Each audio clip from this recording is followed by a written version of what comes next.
boa noite. Começando mais uma live do Amai Institute, hoje com um tema que foi escolhido pela enquete lá do grupo, né, que a gente tem, grupo de CBD Cannabis Medicinal, que é sobre a depressão. E a gente vai falar da depressão por um viés da psicanálise e sobre a cannabis medicinal, né? Então, vou esperar aqui um pouquinho as pessoas começarem a chegar.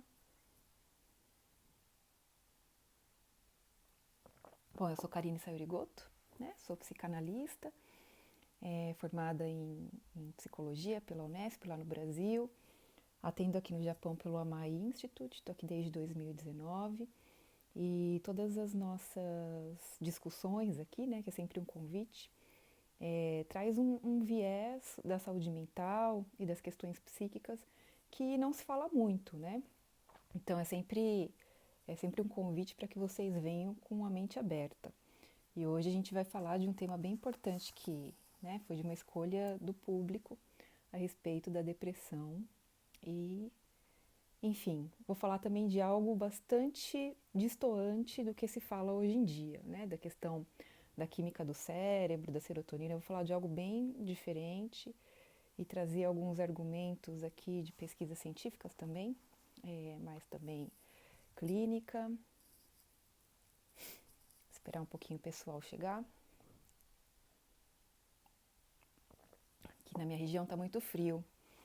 Vocês estão num lugar quentinho aí? Enfim, é um convite também à live pra gente ir tomando, né, uma conversa, pra gente ir tomando um chazinho aqui. Bom, mas vamos lá. Creio que esse tema, né, da depressão, ele foi um tema bem votado na nossa enquete, quando a gente propôs que as pessoas participassem dos temas, né, pra gente escolher para fazer a live. Tem se falado muito da questão da cannabis para sofrimento psíquico, como a depressão, mas como qualquer outro, né? Então, ansiedade, até mesmo psicose, insônia, estresse, né? Tem se falado bastante de que benefícios a cannabis medicinal poderia trazer. Agora, o importante também, além da gente falar da cannabis, é como que a gente entende esses processos. Oi, Eliana, boa noite quem está chegando aí. Iene, pessoal que está chegando. Então, assim, o que é esse processo? Porque a gente não está aqui, então eu como psicanalista, como psicóloga, tenho que trazer algo para além do que simplesmente a química, né? Então, o que é que acontece na depressão? Qual que é a formação? O que está em jogo nesse processo de sofrimento, de tristeza tão profundo, né? E aí a primeira coisa que eu quero dizer para vocês é que há uma diferença e algumas questões do campo da psiquiatria que é importante da gente debater. Luto, tristeza, depressão e melancolia são coisas completamente diferentes, né? Então, começando que tristeza é algo comum do ser humano. A gente passa por momentos de tristeza. E a tristeza não precisa ser patologizada. Não é porque eu estou num momento de tristeza que eu preciso recorrer a um médico e tomar uma medicação, né? O ser humano passa por altos e baixos e isso é a vida, né? A gente não consegue se colocar numa bolha a ponto de que a gente não passe por nervoso, por estresse, enfim. A questão é como a gente vai lidar com isso, né? Então, tristeza, a primeira coisa muito importante, tristeza é uma coisa normal do ser humano. Faz parte, digamos assim, né, do que seria essa possível normalidade. Apesar de que normalidade é um termo talvez ruim, né? Porque, enfim, o que é ser normal? Mas, no entanto, nos últimos anos, a gente tem visto uma tentativa de patologizar essa tristeza. E isso acontece a cada reedição de um manual de diagnósticos da psiquiatria e da própria forma como a gente lida, né? Como a gente passa pelas situações da vida e como a gente entende que determinadas situações podem ser uma doença. Porque a gente está tão ligado nesse esquema médico, né, de que qualquer coisa que aconteça comigo que pareça estranha, eu preciso recorrer ao médico porque isso é uma doença, que a gente acaba patologizando questões que são do dia a dia. Então, isso é uma coisa. A outra coisa é a questão do luto, né? O luto envolve também uma tristeza, e o luto é quando a gente perde alguma coisa, né? Pode ser pela morte de alguém, mas pode ser também pela perda de um trabalho, de algo que você gostava muito de fazer, a perda de um relacionamento, né? Pode ser a perda de muitas coisas. E uma dificuldade, desculpa. E aí, então, esse luto tem um tempo para as pessoas poderem, né, se reorganizar na vida. O que, que é a sua vida a partir do momento que uma pessoa se vai, por exemplo. Então, há um período que a gente tem para que a gente possa. Primeiro, a gente não entende, né, como essa coisa aconteceu, como que a gente perdeu, né, o que foi essa situação, por que, que ela aconteceu, né, começa também a sentir raiva, nossa, mas não tinha que ter acontecido, por que, que a pessoa fez tal coisa, enfim. Então, tem esses processos do luto e em um determinado momento a gente vai superar isso. Então, a vida continua, a gente vai entender que a pessoa não está lá mais, por exemplo, né, no caso da partida de uma pessoa, e a gente consegue deixar isso para trás, a gente elabora a situação. Agora, isso é o luto, né? Então, o luto também é um processo natural do ser humano. Todo ser humano precisa de um tempo para conseguir dar conta dessa experiência. Mas, justamente porque a nossa vida está tão atravessada pelas questões médicas, de um tempo para cá, o luto também tem sido patologizado. Então, há um determinado período anterior, nos próprios manuais, né, médicos, tinha lá que se a pessoa chegasse ao consultório com uma tristeza, né, muito profunda, mas se ela relatasse, bom, mas minha tristeza é por esse motivo, aconteceu tal coisa. Então, se tinha um período, né, onde a pessoa tinha que, por outras vias, né, elaborar o seu sofrimento. Mas, de um tempo para cá, esse luto também já é passível de ser medicalizado. Então, e quando você medicaliza, você impede que alguns processos psíquicos aconteçam, né? No mínimo, eles são dificultados. Porque, por exemplo, eu posso estar num sofrimento intenso por conta de um luto, mas cada um tem a sua forma de simbolizar, né? Então, vamos imaginar que seja pela perda, pela morte de uma pessoa, né? Muita coisa pode passar na minha cabeça, eu posso ter lembranças, né? Eu posso pensar, bom, tal pessoa gostava de fazer tal coisa, agora ela não está mais aqui, mas eu tenho a lembrança dela, eu tenho coisas que eu carrego comigo, né? Tenho é, algumas, alguns rituais, digamos assim, né? Para me lembrar daquela pessoa, enfim, como um processo que eu preciso passar para lidar com a morte ou com a perda, né? Se eu medicalizo isso, eu vou ter dificuldade de que os processos psíquicos aconteçam, porque as coisas ficam mais lentas. Então, essa é uma questão também importante. Tristeza, luto, né? E no caso da depressão? Bom, tomar até um golinho aqui de chá. No caso da depressão, a gente tem formas de entender o que pode ser a depressão. E eu vou trazer aqui, né, essa visão da psicanálise, porque afinal de contas eu sou psicanalista, mas também falando um pouquinho do que como a psiquiatria entende e o que faz alguns medicamentos e o que faz a cannabis, né, para a gente pensar também para poder então ter embasamento nas escolhas que a gente faz de tratamento, por exemplo. Para começar, a psiquiatria ela faz o seu diagnóstico de acordo com fenômenos, né? Não é um diagnóstico que fala do funcionamento psíquico do ser humano, etc. Não é isso. Na verdade, é um checklist. Então, se os sintomas aparecem, de que forma que aparece e por quanto tempo, né? Se a gente tem checklists para cada diagnóstico. Então, se o paciente vai até o psiquiatra e ele relata, se encaixa naquela lista do checklist da depressão, ele sai com o diagnóstico de depressão. Então, nada mais é do que você avaliar os fenômenos externos, digamos assim, né? Então, bom, eu tenho insônia, já estou com insônia já faz tanto tempo, tenho dificuldade de sair da cama, durmo muito tempo, né? Enfim, isso você vai dando um checklist. Então, tantos fenômenos que aparecerem em uma pessoa por tanto tempo, significa que ela recebe já o diagnóstico de depressão. Então, esse tipo de relação não explica, né, qual que é o funcionamento psíquico, o que aconteceu, o que se faz para melhorar, qual que é o processo que está em jogo. E o mais importante, não explica a causa, né? É simplesmente um avaliar de fenômenos. Então, se uma pessoa está em sofrimento, ela pode demonstrar o sofrimento dela de formas diferentes. Para alguns, demonstrar o sofrimento, ele pode vir na forma de ansiedade, né? De ansiedade, até de uma crise de pânico. Para outros, pode vir na forma de uma angústia muito forte que não sabe explicar. Para outros, uma espécie, uma depressão, né? Com essa denominação, depressão, que é uma denominação da medicina, né?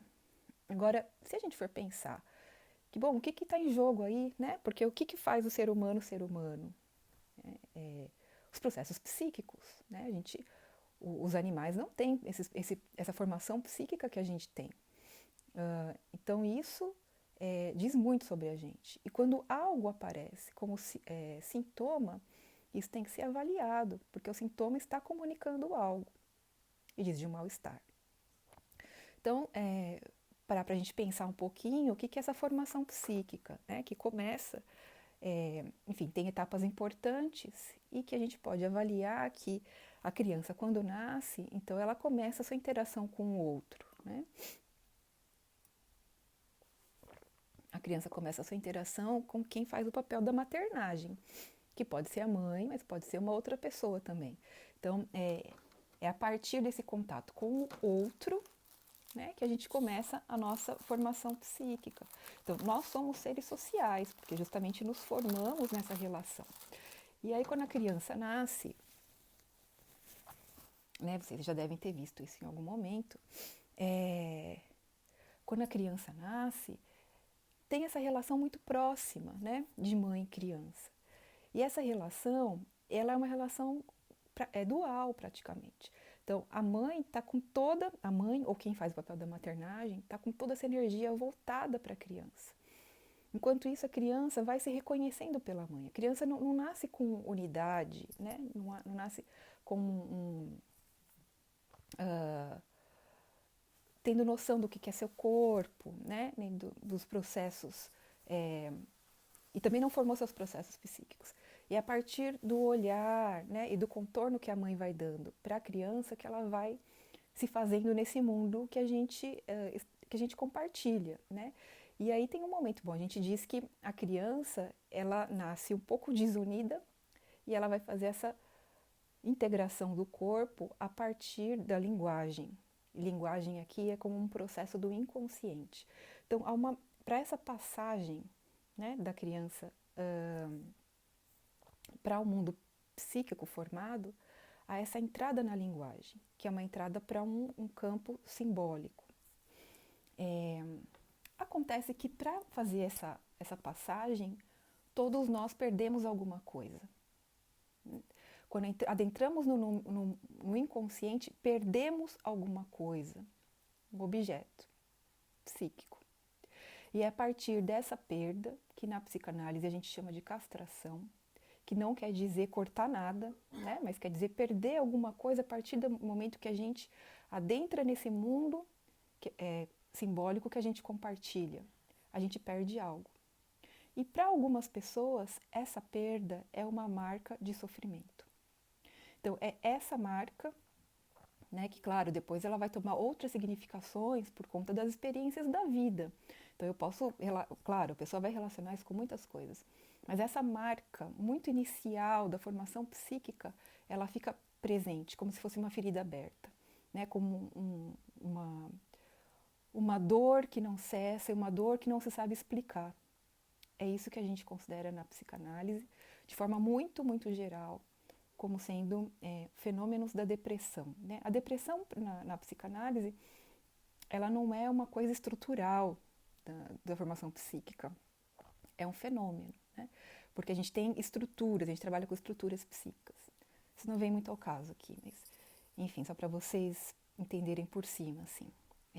Então, há na psicanálise uma compreensão do que é o processo psíquico e o que é o sintoma, né? Então, nesse caso, a gente vai trabalhar para reelaborar muita coisa, mas estando orientado por uma praxis, né? Por uma teoria e por uma prática, que nos diz sobre a formação psíquica do ser humano. Não é simplesmente fenômenos, né? Mas a gente entende qual que é essa dinâmica estabelecida num processo psíquico. Então percebam que é uma coisa muito mais além do que fazer um checklist e passar uma medicação, né? Então, é algo muito importante, assim, porque na psicanálise, na psicologia também, né? Claro que há diversas correntes teóricas, mas na psicanálise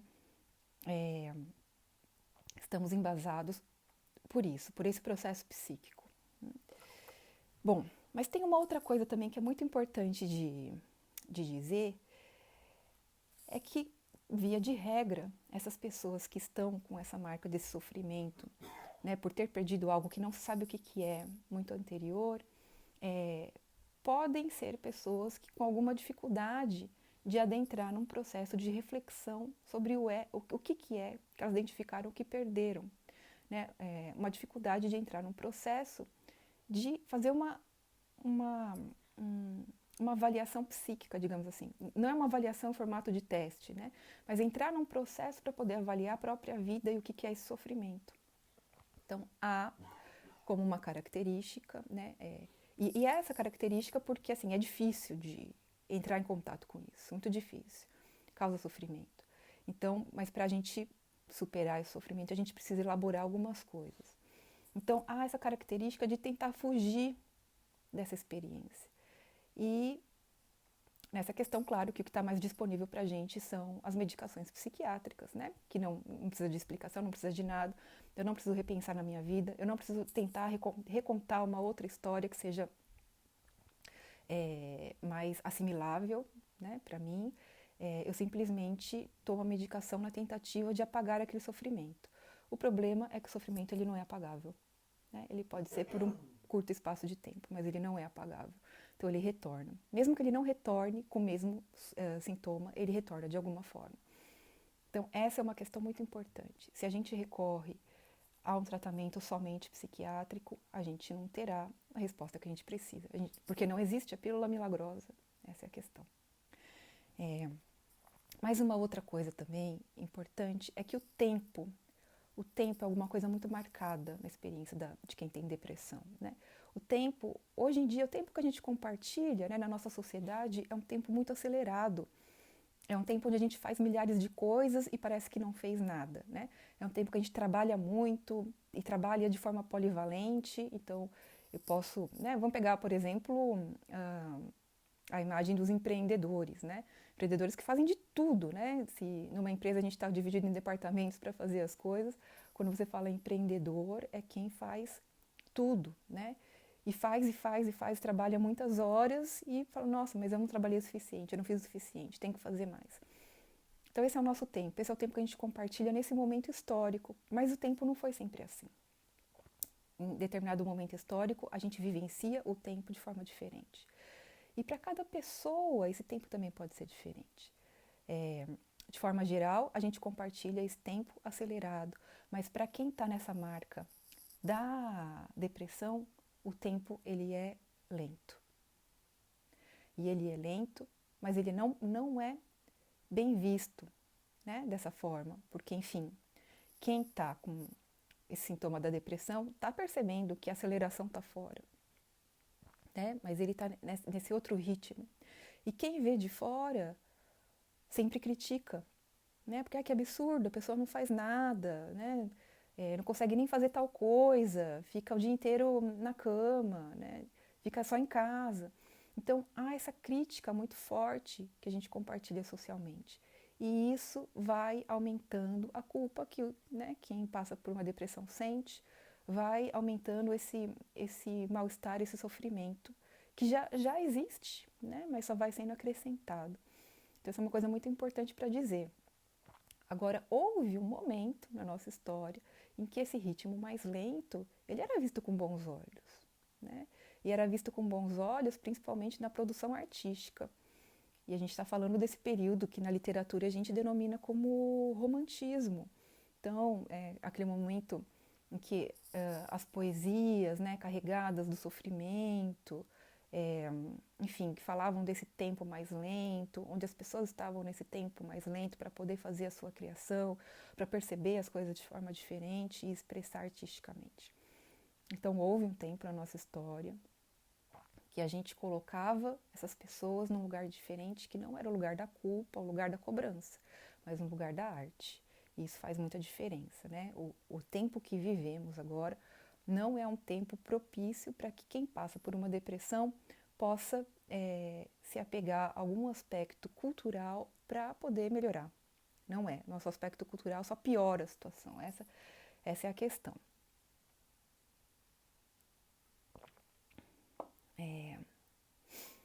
Bom, mas dizendo isso, né, e enfatizando então que essa questão do tempo, né, no caso do depressivo, é como se ele sempre estivesse fora do ritmo, né, porque ele não encontra qual que é o tempo do outro, o que esse outro está comandando, né, ele não consegue se encaixar, né, essa sensação, né, de um sofrimento muito forte, muito intenso, de uma dificuldade de fazer as coisas, muitas vezes caracterizado por não conseguir levantar da cama, ou por não querer sair do quarto, né, ficar no escuro, sensação de peso no corpo, mudança de sono, de apetite, enfim, que são esses fenômenos que a gente vê assim numa linha mais superficial, porque é o que se expressa, mas o que acontece dentro está em uma outra dimensão, né, dimensão que a gente não costuma compartilhar, até porque muitas vezes parece que na nossa sociedade as coisas mais complexas são descartadas, né?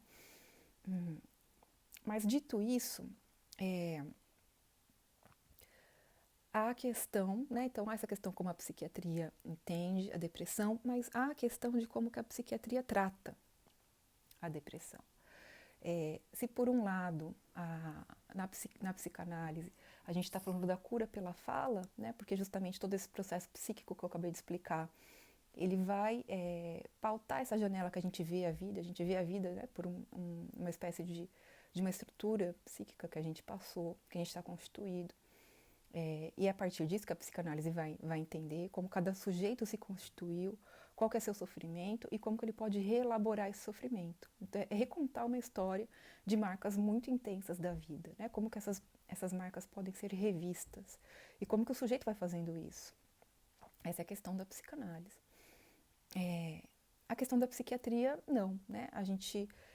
Essa forma que se explica o sofrimento psíquico a partir do micro, né? A partir das células e do que a célula secreta, e do que está faltando, do que está em abundância, no cérebro principalmente, vem de uma história, de uma psiquiatria que se diz biológica. E bom, a psiquiatria sempre tentou se afirmar no mundo da medicina porque ela é um tanto quanto diferente das outras especialidades, né? Enquanto, por exemplo, a cardiologia tem lá o seu órgão bem definido, consegue determinar as patologias, né? Então tem as artérias, o coração, tem as arritmias, enfim, é muito concreto, né? E assim como as outras especialidades. Mas e no caso da psiquiatria? O que é o sofrimento psíquico? Então, por muito tempo, a psiquiatria também esteve baseada na psicanálise e entendeu um funcionamento da constituição psíquica. Só que ela ocupava um lugar dentro da medicina que era um lugar secundário, que justamente a medicina é muito concreta, né? Ela faz o diagnóstico e dá a medicação. Então, por muito tempo, a psiquiatria se debateu com isso. E no momento que apareceu uma possibilidade de localizar o sofrimento em um lugar, que era o cérebro, a psiquiatria se apegou a isso, né? Então, a partir da década de 1950, a gente tem o descobrimento dos remédios psiquiátricos, que são por acaso, né? Estava se procurando substâncias para descobrir novos antibióticos. Na época, o importante eram os antibióticos, né? E se descobriu algumas substâncias que deixavam a pessoa mais agitada ou mais letárgica e começou a se adaptar essas substâncias para criar medicações e poder contrabalancear o sintoma que se apresentava. Então, a medicação psiquiátrica, mesmo hoje, ela não é baseada na forma como, na causa do sofrimento para compensar isso. Não é. Ela simplesmente Então, simplesmente eu tenho um checklist dos fenômenos que se apresentam no caso do sofrimento e tenho, por coincidência, algumas medicações, algumas substâncias que fazem uma ação oposta, mas não necessariamente que haja na causa, porque eu posso ter fenômenos muito parecidos por causas distintas, né? Então, a partir da década de 50, a gente tem essa descoberta de algumas medicações, algumas são usadas ainda hoje. Enfim, a gente tem uma revolução na psiquiatria, mas nesse momento de descobrimento das medicações, estava muito claro que elas não curavam nada. Inclusive, né, o próprio laboratório, as próprias pesquisas deixavam isso muito claro, que a medicação ela podia ter essa função de aliviar sintomas, mas elas não curavam nada. Nessa época, essa fala ela é importante porque a psiquiatria está baseada nessa psicodinâmica, né? Mas em seguida, a gente tem uma reviravolta, porque na verdade, justamente os laboratórios médicos, né, que passam a comercializar essas substâncias, se apegam a essa teoria de que existem substâncias no cérebro, então, né, a psiquiatria passa a localizar o seu problema no cérebro, e que então haveriam substâncias que provocariam o sofrimento psíquico, que o nosso cérebro liberaria algumas substâncias e que elas poderiam estar para mais ou para menos da normalidade e isso geraria o sofrimento psíquico.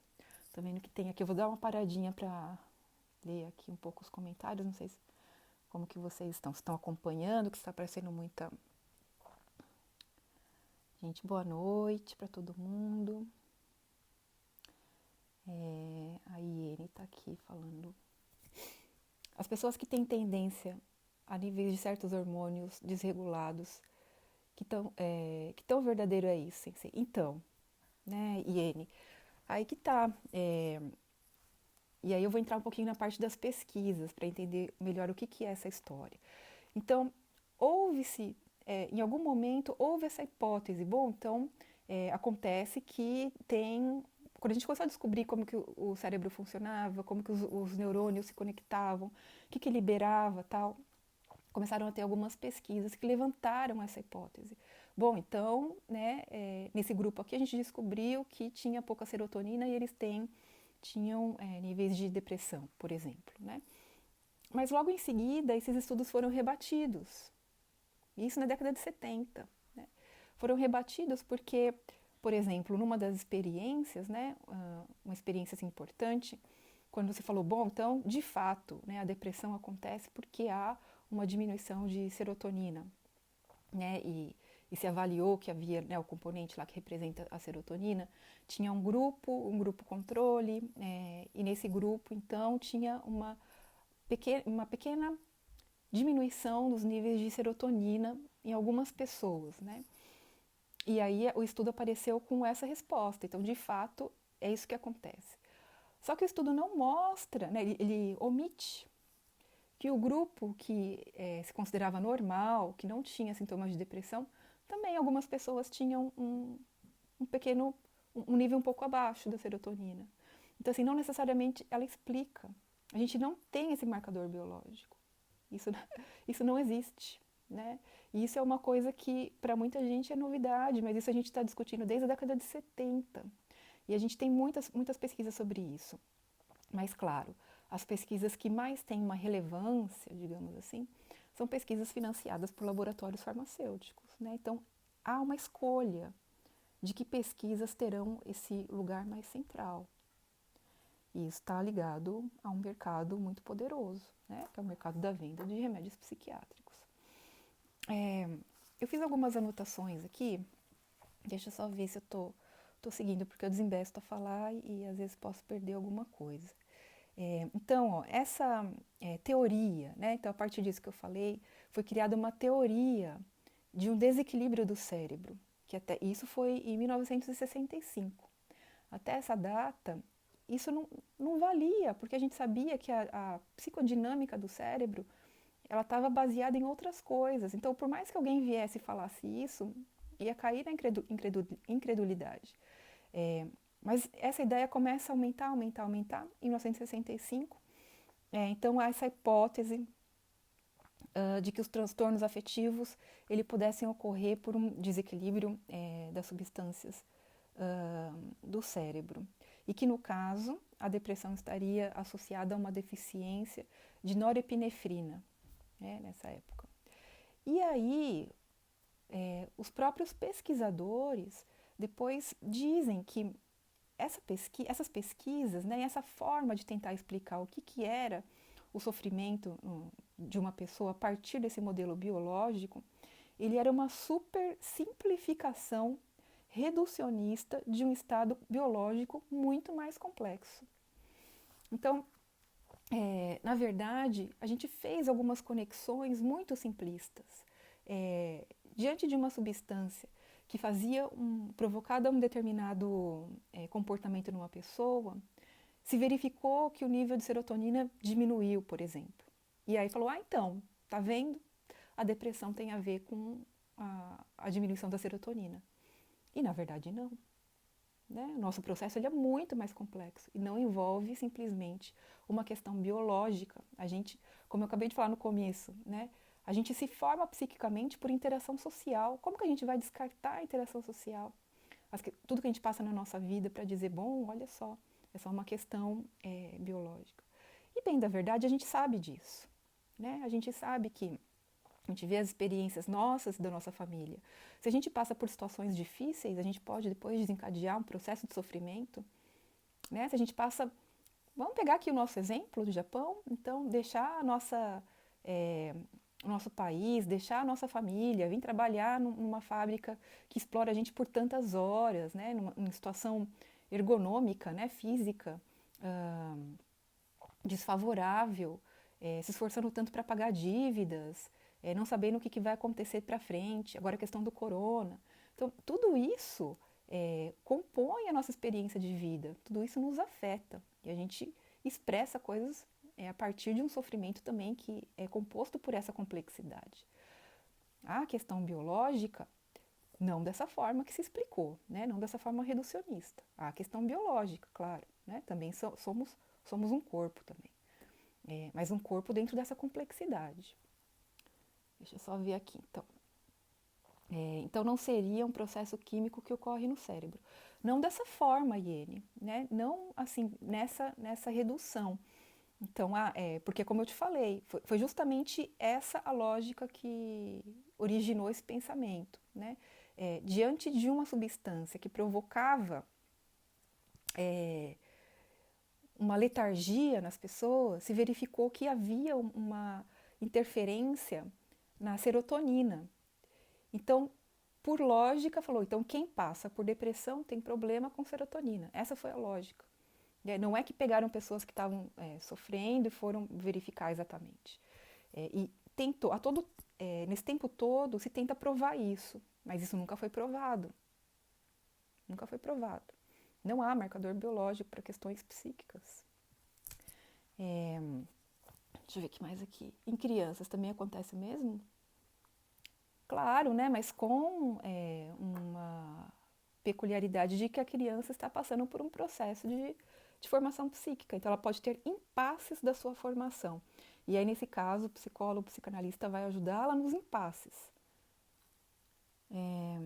Aqui no Japão, muitas crianças têm depressão, tristeza e apatia. Tem sim.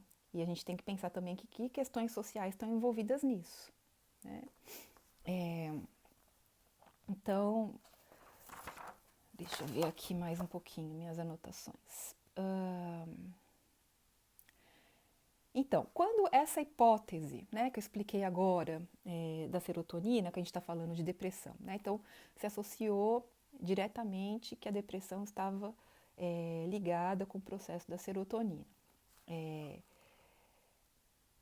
Essa hipótese serotoninérgica, ela foi posta à prova, porque é isso que a ciência faz. Né? Se você vai tentar descobrir, você tem que testar e refazer as pesquisas, né, serem comprovadas e tal. E nesse momento que coloca essa hipótese à prova, a fala de alguns cientistas são a seguinte, abre aspas, as elevações ou diminuições do funcionamento serotoninérgico por si só, por si mesma, não tendem a estar associadas à depressão. Ou um outro cientista aqui, que ele foi também um dos pesquisadores, né, de um estudo importante, diz o seguinte: passei os primeiros anos da minha carreira num regime de dedicação exclusiva às pesquisas do metabolismo da serotonina cerebral, mas nunca vi nenhuma prova convincente de que algum distúrbio psiquiátrico, inclusive a depressão, resultasse de uma deficiência de serotonina no cérebro. Bom, então a gente tem essa perspectiva. Mas, quando o Prozac foi lançado pela indústria farmacêutica, Prozac é fluoxetina,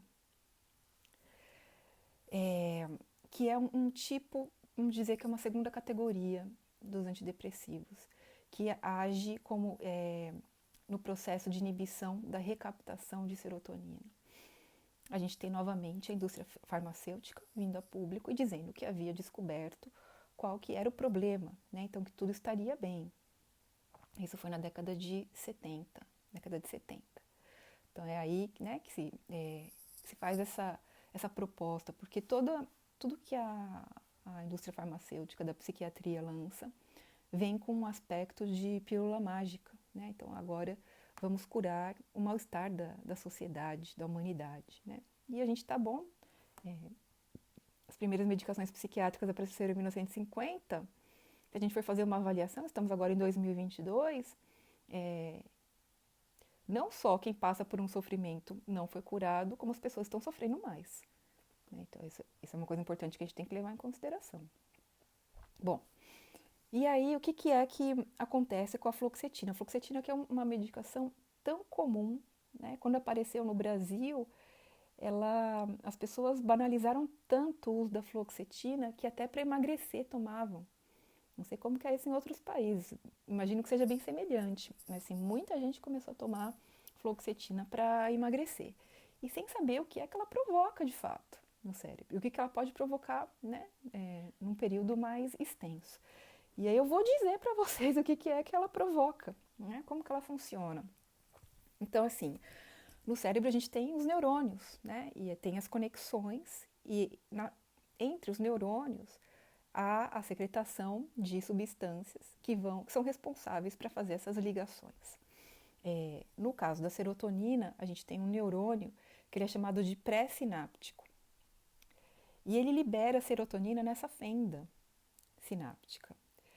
Dessa fenda vai ter uma captura da serotonina, mas ela é muito pouca, né? Porque há o outro receptor, né, da serotonina que vai capturar um pouquinho dessa serotonina. O que sobra aqui nessa fenda sináptica volta para o neurônio. É basicamente assim que funciona. A fluoxetina funciona quando essa recaptação ela é interrompida. Então, se você toma a fluoxetina, a serotonina vai ficando aqui na fenda sináptica, vai enchendo essa fenda sináptica de serotonina. Quando isso acontece, há um mecanismo de feedback. Então, as células vão perceber que está cheio de serotonina ali, porque ela não foi recaptada, e vão mandar um comando para o cérebro para que essa serotonina diminua. Então, as células que produziam serotonina passam a produzir muito pouco. Mas, ao mesmo tempo, esse neurônio, essa célula que era um receptor da serotonina, ele também vai ficando inativo. Então, ele vai ficando meio que adormecido e vai perdendo a sua densidade, ele vai ficando atrofiado. E aí, esse mecanismo, né, de secretar, absorver, perceber, mandar o comando para lá, reabsorver, esse mecanismo que ele é tão complexo e tão perfeito, ele vai entrando em pane. É isso que faz a fluoxetina. Faz o seu cérebro entrar em pane. Agora, isso vai funcionando e tem, claro, as adaptações do cérebro, né, para lidar com essa situação que é anormal. Mas o problema é que essas células vão se modificando. Então, por exemplo, esse receptor aqui, né, que estava pegando a serotonina, ele vai atrofiando. E isso é uma mudança estrutural. Esse receptor aqui, que antes estava tinham, né, um mecanismo de perceber se tinha bastante serotonina ou se tinha pouca, começa também a não funcionar muito bem.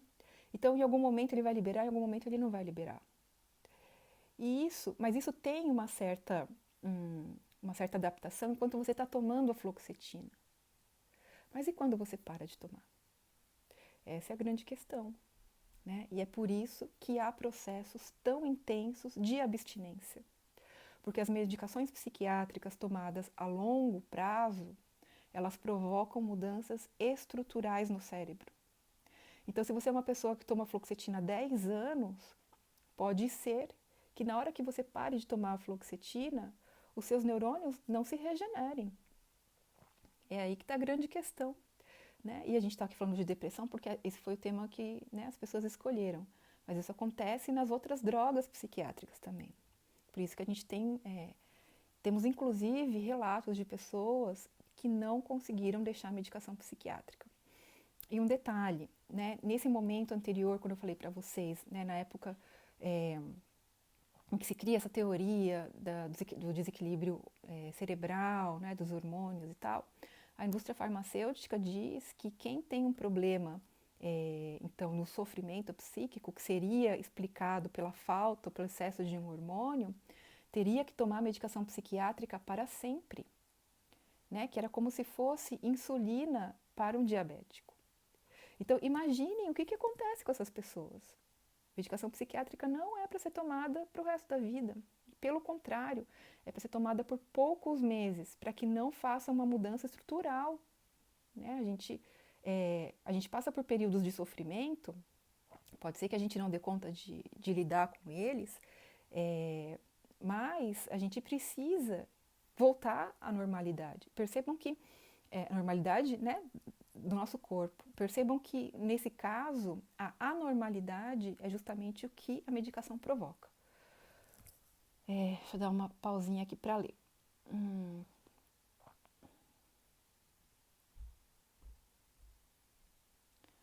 Vou ler aqui, gente, da Suzy Viuata. Estudei muito sobre depressão, fiz um curso de terapia. De terapia. Aprendi que a depressão está ligada muito a problemas passados, que através de terapias a pessoa pode se libertar totalmente dela. Exemplo, uma pessoa violentada quando criança, ela cresce com uma imagem que segue em toda a vida. E isso muitos levam uma vida triste, depressiva. Enquanto ela ainda não libera essas imagens que causam dor, ela não melhora. Então, temos essas marcas na vida, né? Tem suplementos naturais, como o 5-HTP. Isso seria melhor para ajudar nos níveis de serotonina?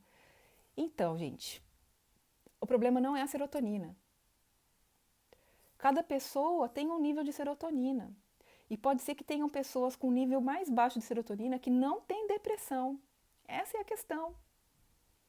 A serotonina, os níveis de depressão não estão ligados diretamente à serotonina.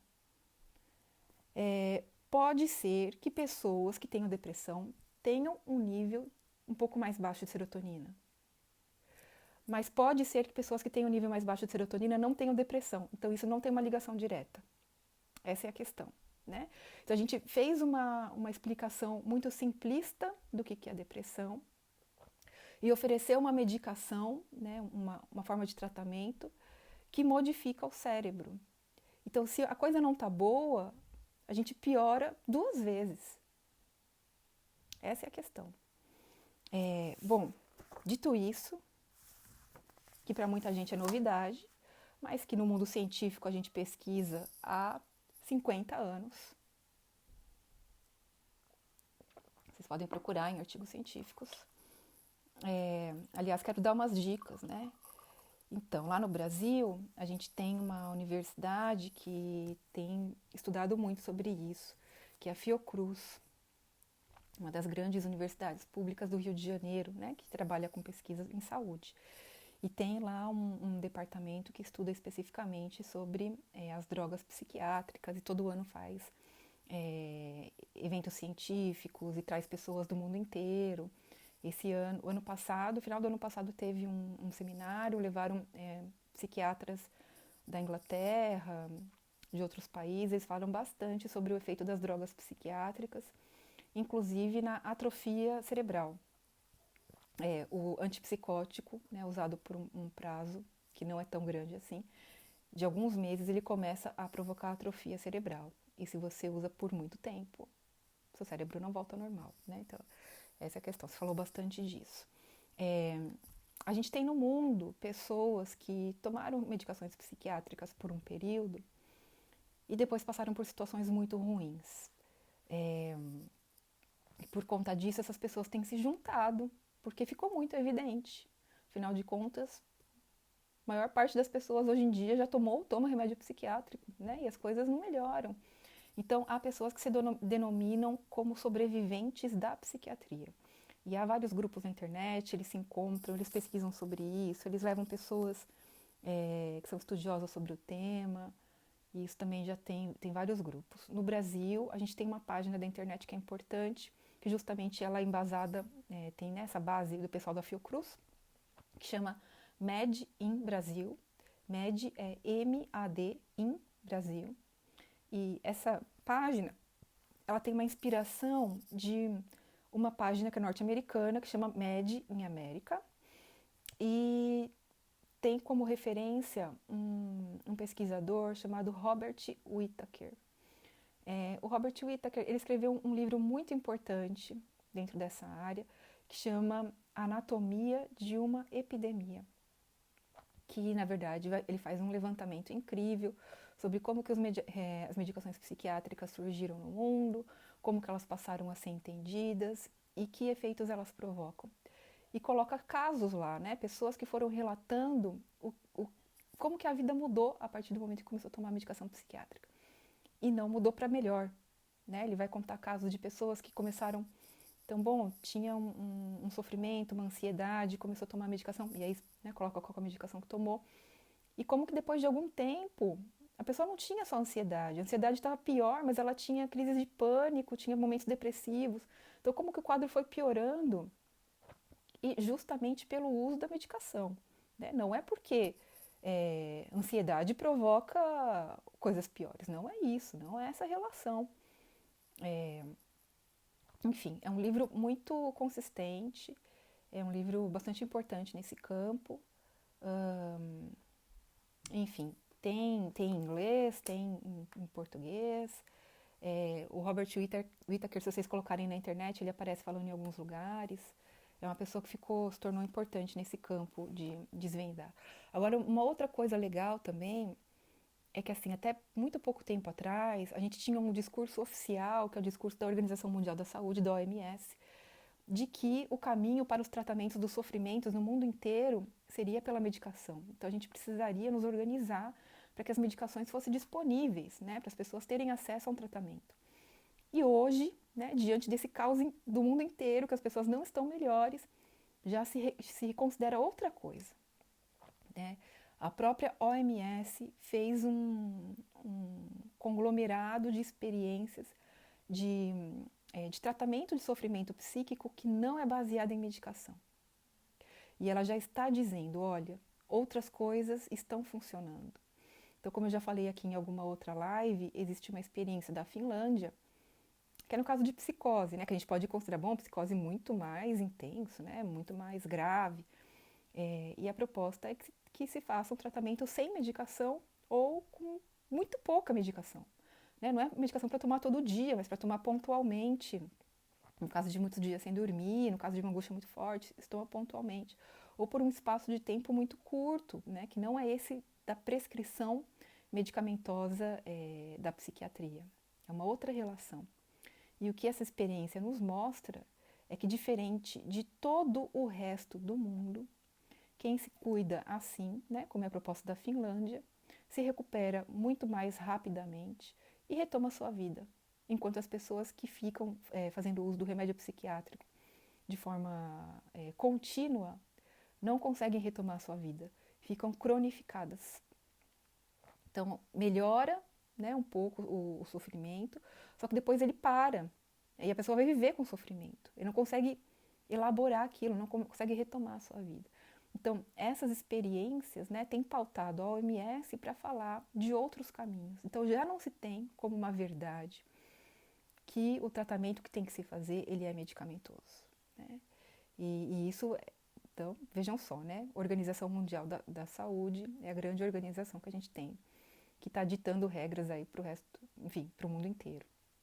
Agora, na clínica psicanalítica, isso pra gente é arroz com feijão, né? A gente vê todos os dias que quem está sob efeito de medicamento tem mais dificuldade para reelaborar processos difíceis da vida, porque a medicação ela dá uma travada, né, nos próprios processos. E com o tempo ela implica em muitas outras coisas. E também, né, que quando uma pessoa chega em sofrimento muito intenso, enfim, chega em sofrimento para fazer uma análise, é o próprio processo de falar que dá subsídios para que ela possa dar conta do sofrimento. Mas existem aqueles casos mais intensos. E aí agora eu quero entrar na questão da cannabis. 9h21. Sempre venho para cá achando que a live vai ser curtinha e rápida, mas são temas complexos, né? Complexos e para muita gente é novidade. Então, enfim. Então eu queria dizer que, no caso da cannabis, ela age de uma forma completamente diferente. Deixa eu só ver aqui que chegou a mensagem da IE.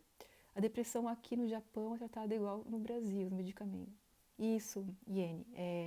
O Brasil ele também é pautado nessa psiquiatria biológica, mas a gente tem algumas experiências no Brasil, né, que são experiências coletivas de tratamento, que são organizadas em serviços públicos, né? No Brasil a gente tem o Sistema Único de Saúde, que ele é gratuito para toda a população, embora tenha suas dificuldades, até porque o financiamento é muito abaixo do que o necessário. Mas a gente criou, a partir da década de 2000, serviços de saúde que a gente chama de CAPs, que é Centro de Atenção Psicossocial. E nesses lugares temos também oficinas artísticas, psicoterapia, terapia ocupacional, assistente social. Então ele é composto por uma equipe de várias áreas, mas ainda continua pautado pela psiquiatria, né? Então não deveria ser, mas continua sendo.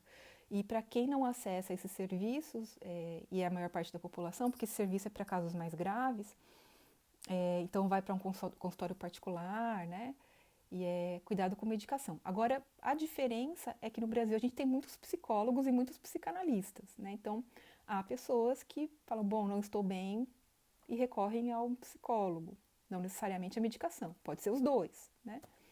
Mas o mais comum, porque é o que se pensa que é o que vai trazer a verdade, o que vai trazer a cura, e que não vai precisar mexer em nenhuma lembrança dolorida, é a psiquiatria, a medicação.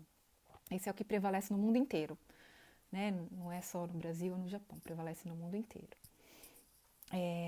Então, no caso da cannabis, o funcionamento ele é completamente diferente, porque a cannabis não vai retirar uma substância do cérebro e vai provocar essa confusão toda, que eu comentei com vocês, né? Não vai alterar nada. Porque, na verdade, a gente já tem substâncias da cannabis no nosso corpo que a gente produz. Explico melhor, né? A gente tem um sistema endocannabinoide, a gente produz canabinoides.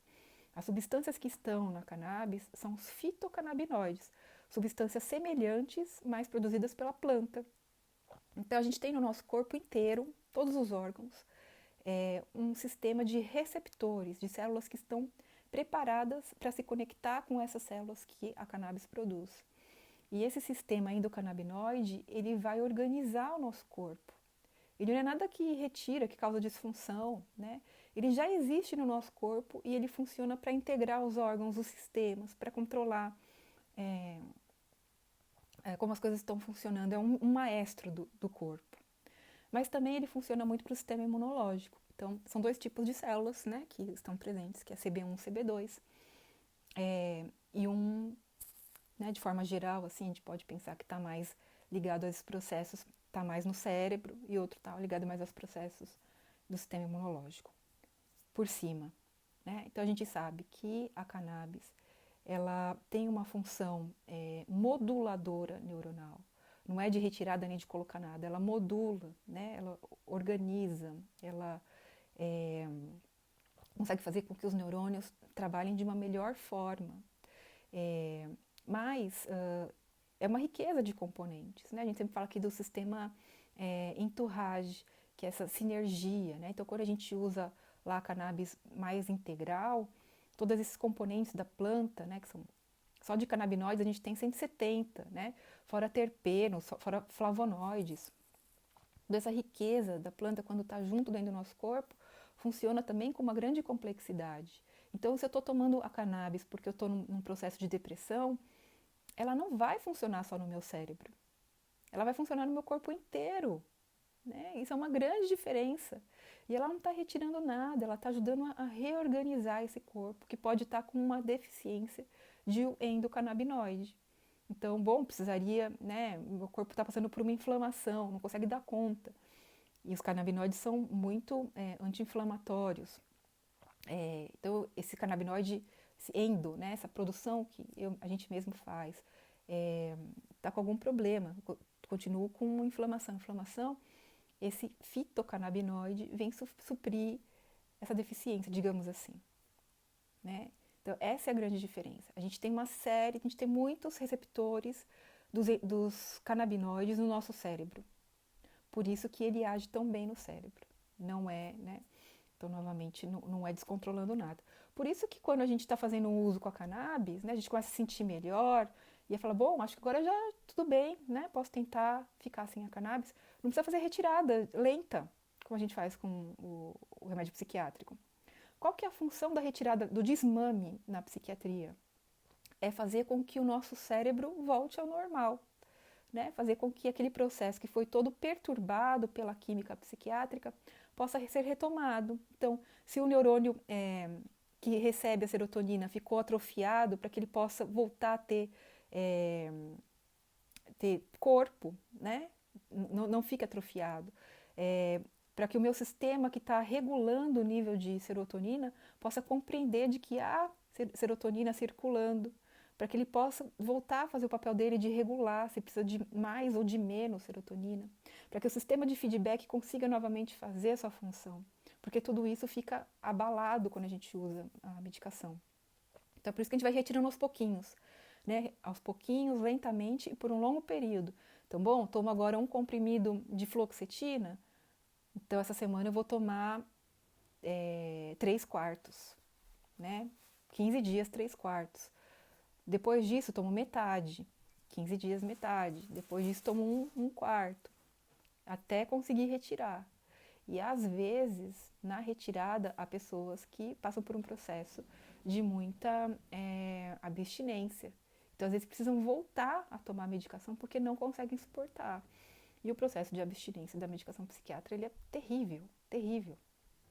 As pessoas falam que né, podendo descrever assim de uma forma simples, é como descer ao inferno, né, como pior que isso, pode ser muito ruim.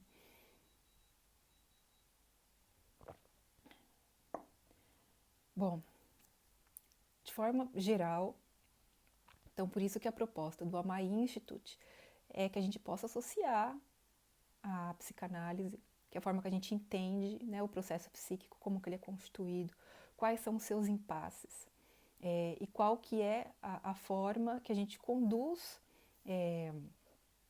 um tratamento, que é da cura pela fala. Mas, se esse sofrimento ele é muito intenso, a gente pode fazer o uso de uma boa medicação, né? Então, não uma medicação que vai alterar o seu cérebro, mas algo que vai te ajudar em todos os processos, né? De forma geral. Então, essa é a aposta. Não vamos prescrever ou usar alguma coisa que vai te prejudicar se hoje nós temos a possibilidade de usar a cannabis. Né? Por que então, a gente... Enfim, um fitoterápico não causa efeito colateral grave, pode causar algum efeito colateral, mas não causa efeito colateral grave. Não, não piora os quadros clínicos, não provoca abstinência, enfim, tem um processo de uma história, que inclusive é política, que é uma história que a gente precisa também recordar, né, que é de onde que vem a cannabis, vem da Ásia, né, uma planta da Ásia, todo o seu potencial e o seu uso cultural, o que significa na religião, o que significa no processo econômico, o que significa de simbolismo cultural, como eu já falei aqui na primeira live, né? As plantas de cannabis simbolizavam uma infância forte e feliz, por incrível que pareça, porque são plantas resistentes, né? Então era isso que se queria para as crianças, crescessem forte e feliz. É, o que no Brasil a cannabis representa? Por que ela é ainda tão perseguida? Porque chegou no Brasil com os escravos, então era relacionado cannabis com população negra, e nessa repressão também se repreendeu tudo aquilo que era da cultura negra. Né? Por que hoje em dia a gente ainda impede a experiência da cannabis, que é uma experiência que está super voltada para a criação artística e para a elaboração de situações difíceis, né? Seja num ritual religioso, porque a gente tem religiões que são embasadas pela cannabis, pela possibilidade de experiência que a cannabis proporciona. Enfim, é uma história muito mais rica, né? E essa história da cannabis pode entrar também no processo de elaboração dessas marcas difíceis da vida de cada um. Não é simplesmente um remédio sintético, né? A cannabis é cheia de significado, e é isso que a gente vai buscando dentro de uma análise. A gente vai falando, para que em uma hora a gente possa ressignificar os nossos processos de sofrimento. Para pessoas com depressão, a quantidade de cannabis que deve ser tomada é diferente que para pessoas que estão tomando por outro motivo. E ele sempre segue o mesmo processo, a mesma lógica, né? Cada um tem um sistema endocannabinoide e cada pessoa responde diferente à entrada dos fitocannabinoides no corpo. Então, enfim, a gente vai precisar saber qual que é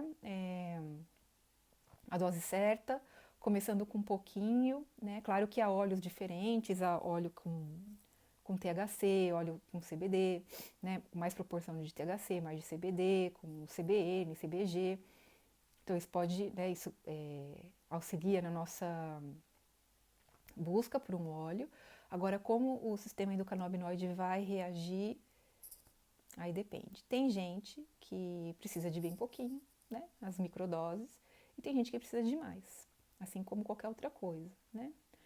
Agora, sim, uma coisa importante de se dizer, a gente não tem nenhuma notícia no mundo de overdose de cannabis, isso não acontece, e a gente começa com pouco, né, para saber como que o corpo vai reagir, como que ele vai começar a funcionar com o acréscimo dos fitocannabinoides no corpo, mas para algumas patologias, em alguns estudos, há níveis bem altos de CBD, por exemplo, né, para saber qual que é a nossa, quanto que a gente tolera, né. Então, por exemplo, o primeiro estudo sobre epilepsia que aconteceu, né, num hospital, foi em parceria do Brasil com Israel e foi organizado por um grupo famoso lá no Brasil, que era coordenado pelo professor Elisaldo Carlini, que já faleceu. E nesse estudo, as crises epiléticas foram muito bem controladas, a ponto de que quem estava lá no hospital dosando, né, e era duplo cego, então você tem grupos e você não sabe para quem que você está dando placebo ou está dando a cannabis, né, o CBD no caso, era CBD isolado. Mas ficou muito evidente, porque era com crianças que estavam fazendo uso do CBD melhoraram muito, né? Então a médica que estava coordenando esse estudo falou, olha, vamos ter que avaliar, porque eu sei exatamente quem está tomando CBD. Nesse caso, se usava entre 200 a 300 miligramas por dia. 300 miligramas é um vidrinho inteiro daquele Indoca 3%, né? Então, nesse caso, nessa pesquisa, eles optaram por essa dose. Claro que o CBD isolado, ele precisa de muito mais do que o CBD full spectrum, do que a cannabis, né, do óleo full spectrum ou o broad spectrum. Então, isso tem que ser levado em consideração também. Mas só para dizer que a gente tolera muito bem, né, não tem casos de intoxicação de fígado e tal. Inclusive, temos estudos também que diz que cannabis protege fígado, protege rim, né? diferente do que faz os alopáticos, que sobrecarrega rim, sobrecarrega fígado. E muitas vezes, por exemplo, nos casos de sofrimento psíquico intenso, de pessoas que foram consideradas elegíveis para fazer o uso pelo resto da vida, as pessoas morrem por falência de órgão, por excesso de medicação, né? Então isso a gente tem que levar muito em consideração. Cannabis é uma saída muito melhor do que remédio psiquiátrico, mas não desconsidera o processo psíquico do tratamento pela fala. Então, se você está passando depressão, você vai tomar cannabis, isso vai te curar? Provavelmente não, né? Mas, claro, isso pode te dar um alívio para que aquilo que está tão difícil de digerir possa encontrar uma saída. As saídas podem ser várias, né? Pode ser pelo processo da psicologia, da psicanálise, pode ser por outros, né? A gente pode inclusive fazer um remendo nessa situação. Não quer dizer que vai sarar, mas eu posso continuar levando minha vida com sofrimento que é contornável. Então, enfim, são essas saídas possíveis, né? Vocês têm alguma pergunta? Uma questão? Querem colocar alguma coisa? Sempre temas muito complexos aqui, né? Muito complexos. Essa live vai ficar gravada, tá, gente? Eu vou colocar lá deixar no Facebook, colocar também no YouTube, esqueci o nome. Oi, Adriana, tudo bem? Uma pessoa que está tomando de depressivo há anos e decide iniciar o tratamento com cannabis, ela precisa retirar o antidepressivo antes de iniciar. Tá parecendo cortada essa mensagem para mim. Bom, parou por aqui. Antes de iniciar... Tô entendendo que é antes de iniciar a cannabis, né? Não precisa. Na verdade, a cannabis auxilia no processo de retirada dos medicamentos psiquiátricos. Porque justamente, né? Se a cannabis tem essa função de remodulação do neuronal, então no momento que vai acontecer a retirada do psicotrópico, ela vai ajudar também nessa regeneração, digamos assim, né? Nesse processo. Muitas pessoas que querem parar de fazer uso de antidepressivo ou qualquer outra medicação psiquiátrica têm recorrido à cannabis medicinal. E aí você pode fazer o uso concomitante, mas precisa tomar um pouco de cuidado para saber se a medicação que a pessoa está tomando ela vai ser degradada no fígado pela mesma enzima que degrada a cannabis, porque isso pode ser excessivo, né? Então precisa levar em consideração qual é a medicação, qual é a forma que essa medicação é liberada, se ela é de liberação lenta, né? Se é de liberação rápida, e como que você vai colocar a cannabis. Se vai ser junto, se vai ser umas horas depois, se vai ser no momento que a pessoa não está usando, né? Se vai ser à noite porque de repente tem dificuldade de dormir. Enfim, tem essas coisas para se avaliar, mas a gente começa junto, né? E ela vai ajudando no processo de abstinência até o ponto que a gente retira totalmente a medicação psiquiátrica e depois fica só com a cannabis.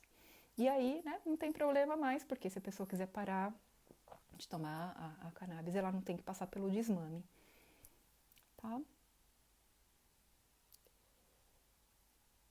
Bom, gente, acho que é isso, né? Já tá tarde aqui no Japão, é 9h40, né? No Brasil é mais cedo. Quer dizer, é cedo, né? De manhã. Bom, então essa live vai ficar gravada se vocês quiserem assistir alguma coisa ou compartilhar. É um tema importante, né? Porque